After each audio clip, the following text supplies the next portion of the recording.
नमस्कार दोस्तों, स्वागत है एक बार फिर आप सभी का आपके अपने YouTube चैनल एजुकेशन गुरुजी राजस्थान में। दोस्तों, आज के इस वीडियो में हम कोई कक्षा की बात नहीं करेंगे, किसी टॉपिक के बारे में बात नहीं करेंगे। आज का जो वीडियो है ये बहुत ही खास है और उन बच्चों के लिए खास है जिनको पढ़ने में दिक्कत है या पढ़ाई करने के तरीके में दिक्कत है। तो आज का जो टॉपिक मान लें हम, तो टॉपिक है तैयारी कैसे करें। कैसे करें, कैसे करें मतलब पढ़ना पड़ेगा भाई। मतलब पढ़ना भी तरीका होता है एक पढ़ने का। तो तैयारी कैसे करें ये टॉपिक मान लेते हैं आज का। अब इसके कुछ पॉइंट्स देख लेते हैं हम कि क्या किस चीज पे हमको बात करनी है, क्या कैसे पढ़ना है, क्या पढ़ना है और किस तरीके से पढ़ना है। ठीक है, तो तैयारी करने के लिए सबसे पहले आपके पास क्या होना चाहिए? उचित सामग्री। उचित सामग्री होनी चाहिए, यानी आपके पास सिलेबस होना चाहिए, आपके पास बुक्स होनी चाहिए जो कि ऑथेंटिक हो, आपके पास आपके खुद के नोट्स होने चाहिए। ठीक है, तो आपके पास जो भी सामग्री आपको पढ़ने में लगती है वो सारी सामग्री आपके पास होनी चाहिए। ठीक है, उसके बाद आपको किस चीज की जरूरत होती है? फिर आपको जरूरत होती है एकांत की। एकांत की जरूरत होती है। क्यों? अब आप ये समझ लीजिए कि कहीं पे बहुत ज्यादा शोरगुल हो रहा है, बहुत भयंकर शोर हो रहा है, वहां आपकी पढ़ाई कर लोगे आप, लेकिन वैसी पढ़ाई नहीं होगी जैसी आपको करनी है। तो एकांत की जरूरत होती है। ये पॉइंट्स हैं, इनके ऊपर अपन बात करेंगे। फिर इसके बाद में क्या पढ़ना है, क्या पढ़ना है ये आपको पता होना चाहिए। पूरी बुक है आपके सामने, लेकिन उसमें से हमको क्या पढ़ना है, किसको छोड़ना है, किसको पढ़ना है, ये आपको आना चाहिए। अगला है फिर इसके बाद में क्या पढ़ना है और उसके बाद में कैसे पढ़ना है। ठीक है, कैसे पढ़ना है ये हो गया। फिर है इसके बाद में आपकी जो तैयारी है उसका आंकलन करना है। आंकलन, ठीक है, यानी आपको तोलना है खुद को। एक तरीके से ये समझ लो कि आपको अपना निरीक्षण करना है कि हमने कितना क्या पढ़ा है, वो सारी चीजें। ठीक है, और फिर है रिवीजन। ठीक है, रिवीजन। तो इन टॉपिक्स पे बात करते हैं। सबसे पहले तैयारी कैसे करें, क्या करें, कुछ नहीं है। सबसे पहले इसके अलावा हम बात करेंगे क्या नहीं करना है। नहीं करना, क्या नहीं करना। ठीक है, अब कई टीचर्स कहते हैं कि फोन को आप छोड़ दीजिए, आपकी पढ़ाई हो जाएगी। तो मेरा कहना है कि अगर किसी के शरीर में कोई बीमारी हो रही है तो क्या उसके शरीर को खत्म किया जाता है या उस बीमारी को खत्म किया जाता है? तो मैं ये मानता हूं कि मोबाइल जो चीज है आपका, ठीक है, ये बीमारी नहीं है, ये तो शरीर है। क्या है? शरीर है। मोबाइल क्या है? शरीर है। इसमें बीमारी क्या है? वो है आपके फेसबुक हो गया, ठीक है, इंस्टाग्राम हो गया, ये सभी बीमारियां हैं। स्टूडेंट्स के लिए बीमारियां हैं। इंस्टाग्राम हो गया, स्नैपचैट हो गया, और भी है क्या कुछ? और भी होगा, मैं ज्यादा नहीं जानता हूँ। ट्विटर मान लो, ट्विटर पे भी आजकल बहुत सारी गलत चीजें आने लगी है। और भी होगा, बहुत सारी चीजें हैं, बीमारी बहुत है फोन में। गेम्स हो गए मेन जो है, और वीडियोस हो गए। कौन से? अब आप समझ जाओ, कोई से भी मान लो आप, बॉलीवुड सॉन्ग्स हैं, मूवीज हैं, बहुत सारी वीडियोस में सभी वीडियोस आ रहे हैं। इनको, ये बीमारियों को खत्म करना है आपको, मोबाइल को खत्म नहीं करना है। ये प्रॉब्लम शरीर की प्रॉब्लम थोड़ी है। बीमारी क्या है? फेसबुक है, इंस्टाग्राम है, स्नैपचैट है, ट्विटर है, गेम्स हैं, वीडियोस हैं, ये सभी बीमारियों का इलाज आपको करना है। और इसमें मोबाइल में इसका यूज आपको लेना है, आपके शरीर का आपको यूज, जैसे हम अपने शरीर का यूज लेते हैं वैसे ही आपको इस मोबाइल का यूज लेना है। अगर आपको मोबाइल का यूज करना आ गया तो एजुकेशन में इससे ज्यादा बड़ा फैक्टर कोई नहीं है आज की दुनिया में, क्योंकि सभी ऑनलाइन प्लेटफॉर्म चल रहे हैं। आप देख लीजिए, बड़े से बड़े जितने भी कोचिंग वाले हैं उनके ऑनलाइन एप्स हैं, तो ऑनलाइन स्टडी आप कर सकते हैं मोबाइल से, ठीक है। ऑनलाइन टेस्ट आप दे सकते हैं, ऑनलाइन आप नोट्स ले सकते हैं, ठीक है।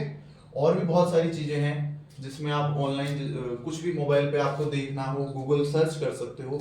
अगर इन बीमारियों का आपने इलाज कर दिया तो मोबाइल आपके लिए कोई बड़ी बीमारी नहीं है, मोबाइल आपके लिए यूजफुल है। मैं इसको छोड़ने के लिए कभी नहीं कहता कि मोबाइल आप छोड़ दीजिए आपकी पढ़ाई हो जाएगी, ये कोई जरूरी नहीं है। पढ़ाई होती है कि किताबों से भी होती है, लेकिन इसको छोड़ने से कोई ज्यादा इफेक्ट नहीं होगा,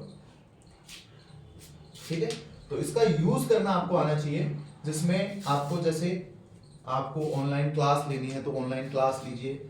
अगर आप इंस्टाग्राम भी चला रहे हैं तो आजकल कुछ इंस्टाग्राम पर भी ऐसे ऐसे आईडीज हैं जो कि जीके से रिलेटेड, एजुकेशन से रिलेटेड, फिजिकल एजुकेशन से रिलेटेड बहुत सारे इंस्टाग्राम पे ऐसे आपको आईडीज मिल जाएंगे, उनको फॉलो कीजिए।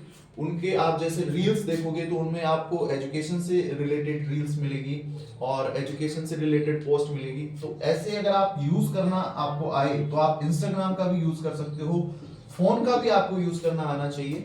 अगर आप इन सभी चीजों का इलाज कर देते हो तो फोन आपके लिए बहुत यूजफुल है एजुकेशन में, ठीक है। तो क्या नहीं करना चाहिए उसके अंदर, एक तो फेसबुक आपको नहीं चलानी है जब आप पढ़ाई कर रहे हो, इंस्टाग्राम नहीं चलाना है, स्नैपचैट वगैरह इनका आपको क्या कर देना है, त्याग कर देना है। और मोबाइल में और क्या है, मोबाइल में और हैं आपके दोस्त। दोस्त दो प्रकार के हैं, गहरे मित्र, ठीक है, इनके भी प्रकार हैं दोस्त के भी, गहरे मित्र और परम गहरे मित्र, ठीक है, जिसमें महिला पुरुष कुछ भी हो सकते हैं, ठीक है। दोस्त हैं मोबाइल में ही हैं, ये समझिए आप। एक तो वर्चुअल होता है जिसमें आपको मोबाइल में आपके जितने भी कॉन्टैक्ट्स हैं, जितने भी दोस्त हैं आपको कांटेक्ट करते हैं तो मोबाइल के थ्रू ही आप बात करते हैं वगैरह, ठीक है। तो ज्यादातर दोस्त फोन से आपको कॉल करेंगे, गहरे मित्र होंगे, आप बात करोगे वगैरह, जो भी बात होगी तो टाइम वेस्ट होगा। परम गहरे मित्र आपके लिए आपको कुछ कह देंगे, जैसे मान लीजिए पढ़ रहे हैं और कॉल आता है किसी भी परम गहरे मित्र का, और फोन आते ही जैसे ही आपको पता चला कि परम गहरे मित्र का फोन आया है तो फिर आप उसका फोन अटेंड करोगे, बिना फोन अटेंड किए इसका आप अटेंड करोगे 100%, परम गहरे मित्र का 100% आपको अटेंड करोगे। क्योंकि गहरे मित्र का तो हम कई बार काट भी देते हैं, उठाते भी नहीं है, लेकिन परम जो गहरा मित्र है, ठीक है, परम गहरा मित्र समझ सकते हो आप, तो उसका तो आपको उठाना पड़ेगा। और उसको उठाने के बाद में आपको उसकी ड्यूरेशन आपको खुद को पता नहीं रहती है, ड्यूरेशन समय, कि आपने उस परम गहरे मित्र को कितना समय दे दिया है। तो एक तो गहरे मित्र तो कोई दिक्कत नहीं है, गहरे मित्र तो आप कोई दिक्कत नहीं है, उठाता भी नहीं है कोई आजकल। परम गहरे मित्र से आपको बच के रहना है जब आप पढ़ाई कर रहे हैं, ठीक है। तो मोबाइल में दोस्त, Facebook, Instagram, Snapchat, Twitter, games और वीडियोस, ठीक है। वीडियोस पढ़ने वाले देखो, जो पढ़ने के अलावा जितने भी वीडियोस हैं, सॉन्ग्स वगैरह हैं, अगर आपकी इच्छा हो रही है तो सुनिए। ऐसा नहीं कि हाँ भाई मैंने सॉन्ग स्टार्ट कर दिया और मैं बंद करना भूल गया हूँ, ऐसा नहीं कि मैं पूरी की पूरी लिस्ट बना के सॉन्ग सुन रहा हूँ। हाँ, अगर आपका माइंड थोड़ा ज्यादा हैवी हो गया है पढ़ते पढ़ते तो एक आध सॉन्ग आप सुन सकते हो, ऐसे नहीं कि मैं पूरे के पूरे 60 के 60 सॉन्ग सुनूंगा अरिजीत सिंह के, ये नहीं करना है, ठीक है। तो मोबाइल का यूज करना है, यूज किस में करना है आपको, एजुकेशन से रिलेटेड जितने भी वीडियोस जो भी आपके काम के वीडियोस हैं वो देखिए, और सिलेबस से अकॉर्डिंग वीडियोस देखिए। अगर आपकी जैसे मान लीजिए सभ्यताएं आ रखी है और सभ्यता में अगर आपके कालीबंगा दे रखा है तो आप कालीबंगा ही पढ़िए, ठीक है।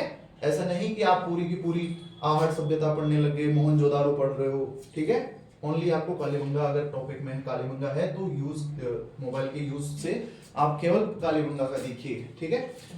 और उचित सामग्री मैंने बताई थी आपको क्या क्या रखना है। आपके पास आपके बुक्स होनी चाहिए, खुद की बुक्स होनी चाहिए। ऐसा नहीं कि मैंने मांग ली, ठीक है, दो दिन के लिए लेके जा रहा हूँ तो 2 दिन में कोई टॉपिक कंप्लीट नहीं हुआ तो वो तो लेगा अपना। तो खुद की बुक्स होनी चाहिए, प्लस खुद के आपके नोट्स आपको खुद को बनाने हैं।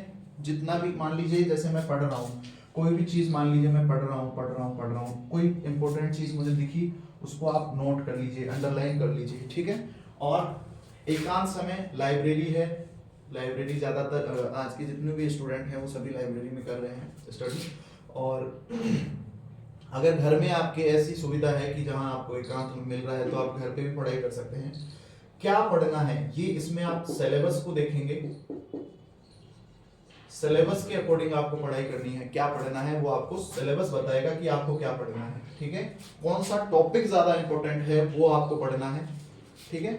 और उस टॉपिक से रिलेटेड आपको नोट्स तैयार करने हैं अपने खुद के, और उनको वापस रिपीट करते रहना है। जैसे मान लीजिए हमने कोई किताब पढ़ी, उसको एक बार पढ़ दिया, फिर हम उसको उठाते हैं 10 दिन बाद, तो ऐसा बिल्कुल नहीं करना है। क्यों नहीं करना है? क्योंकि 10 दिन बाद में हमें खुद को नहीं पता उस किताब का नाम क्या था जो हमने पढ़ी है। तो रेगुलरली हमको किताब पढ़ना है। अगर एक किताब आज हमने 2 घंटे पढ़ी है तो उसे उसी दिन जहां से हमने शुरुआत की थी वहां से पढ़ के अगले दिन उसे 2.5 घंटा पढ़ना है, क्योंकि उससे थोड़ा आगे हमें पढ़ाई करनी है। जैसे आज हमने 2 पेज पढ़े हैं तो कल हमको 3 पेज पढ़ने हैं, 1 2 3, 2 पेज ये वाले भी पढ़ने हैं और 1 पेज आज का भी पढ़ना है, जिससे ये रिवाइज हो जाएगा और ये हम नया पढ़ लेंगे, ठीक है। तो ये होता है पढ़ने का तरीका। अगर कोई चीज इसमें इंपॉर्टेंट लगी है आपको कि हाँ भाई ये पूछा जा सकता है तो उसको आप अपनी कॉपी में नोट कीजिए। ये हो गया आपके कैसे पढ़ना है इसका तरीका। आंकलन कैसे करना है आप सभी जानते हैं। टेस्ट दीजिए, जितने भी आप दे सकते हैं। टेस्ट सीरीज खरीद लीजिए, या आप वो ला सकते हैं, सॉल्व पेपर्स कर सकते हैं, उससे आप आंकलन कर सकते हैं। ग्रुप में आप जितने भी आपके फ्रेंड्स वगैरह हैं इनका, दोस्तों का, गहरे मित्रों का, ठीक है। परम गहरे मित्र तो किसी काम के नहीं है, केवल समय बर्बाद करेंगे। गहरे मित्रों का यूज कीजिए। यहाँ पे गहरे मित्र क्या करेंगे, आपके पास रहेंगे, इस लाइब्रेरी में मिल जाएंगे, आपके आसपास में मिल जाएंगे जो पढ़ने वाले हैं, तो उनका यूज कीजिए, उनसे प्रश्न पूछिए। आप भी उनको बोलिए कि मुझसे कुछ प्रश्न पूछें, तो उससे आपका आंकलन होगा। टेस्ट दीजिए, सॉल्व पेपर्स कीजिए। रिवीजन करने के लिए अपने खुद के नोट्स बनाइए, ठीक है। आप जितना खुद के नोट्स बनाओगे उतना आपको फायदा होगा, क्योंकि जो हम बनाते हैं वो हमें याद होता रहता है, लेकिन हम क्या करते हैं, हम ये करते हैं, हमें बने बनाए नोट्स चाहिए, हमें उत्कर्ष के नोट्स चाहिए, हमें और भी जितनी भी कोचिंग है, धुरीना वगैरह, और जो गुरुकुल है शायद चारण सर की है, तो उनके नोट्स चाहिए। जितने भी आसपास में कोचिंगें हैं सभी के नोट्स हम ले लेते हैं, लेकिन पढ़ने में पूरा नहीं होता है, मतलब हम उनको पूरा पढ़ नहीं पाते हैं। क्यों? क्योंकि ना तो हम उन सभी को पूरा समय दे पाते हैं। तो खुद के ऐसे नोट्स बनाओ, ऐसे शॉर्ट नोट्स बनाओ। एक तो नोट्स होते हैं, एक होते हैं शॉर्ट नोट्स।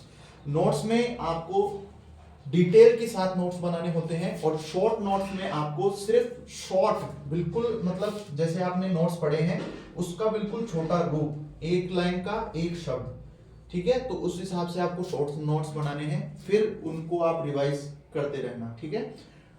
अब है आपके ये तो पूरा का पूरा तैयारी कैसे करें और पेपर अटेम्प्ट कैसे करना है ये हम देखेंगे। आगे है पेपर कैसे अटेम्प्ट करना है। पेपर अटेम्प्ट करने के बहुत से बढ़िया तरीके हैं, लेकिन स्टूडेंट्स क्या करते हैं, स्टूडेंट्स जाते हैं पेपर में, बैठते हैं और स्टार्ट हो जाते हैं वहां पे वाइब्रेट होना। जैसे कोई बहुत ज्यादा बड़ी आपके सामने कोई दिक्कत आ गई हो, वैसे आप बिहेव करने लग जाते हो, थोड़ा हड़बड़ा जाते हो, तो वैसे नहीं करना है। सबसे पहले तो आपको खुद के मन को और मस्तिष्क को, यानी आपकी मानसिक स्थिति, पूरा शरीर आपका बिल्कुल सही तरीके से रहना चाहिए। पेपर अटेम्प्ट करने के तरीके पे बात करें तो किसी के भी पास मान लीजिए 100 प्रश्न हैं, पेपर के अंदर 2 घंटे दिए हैं, 100 प्रश्न दिए हैं आपको, तो शुरुआत करनी है आपको। जैसे मान लीजिए पहला प्रश्न आपने पढ़ा, आपको नहीं आया, ठीक है, दूसरा प्रश्न पढ़ा, नहीं आया, तीसरा प्रश्न पढ़ा, नहीं आ रहा, तो आपको घबराना नहीं है। आपको जितने प्रश्न आपको पढ़ने हैं, मतलब जहां आपकी शुरुआत अच्छी हो रही है वहां से आपको शुरू करना है।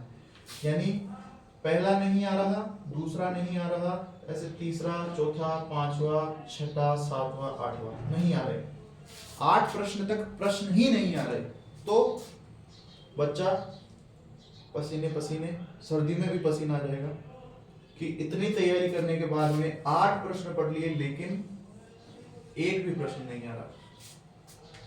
बाकी के नीचे उसने पढ़े भी नहीं, 9वां प्रश्न देखे आ रहा है, 10वां देखे आ रहा है, 11वां देखे आ रहा है, लेकिन वो यहीं तक रुक जाता है। 8 प्रश्न ही, जब इंसान को बैक टू बैक 8 प्रश्न नहीं आएंगे तो बच्चा ये सोचने लग जाता है कि मैंने पढ़ाई भी की है या नहीं की है।